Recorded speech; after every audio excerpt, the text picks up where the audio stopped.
તેઓની દિવ્ય પિચકારીમાંથી આપણને સૌને શ્રીજીના રંગે રંગવા માટે તત્પર થયા છે.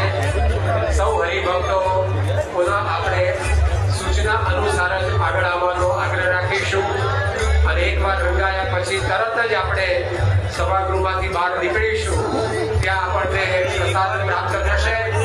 શ્રી સ્વામિનારાયણ ભગવાનની, અક્ષર પુરુષોત્તમ મહારાજની, ગુણાતીતાનંદ સ્વામી મહારાજની, ભગતજી મહારાજની, શાસ્ત્રીજી મહારાજની, યોગીજી મહારાજની, પ્રમુખ સ્વામી મહારાજની, મહંત સ્વામી મહારાજની, સુરત અક્ષરધામ મહોત્સવની, આજના પુષ્પ દોરોત્સવની પરમ પૂજ્ય સ્વામીશ્રી પોતાના કર કમળમાં પિચકારી ગ્રહણ કરીને આપણા સૌ ઉપર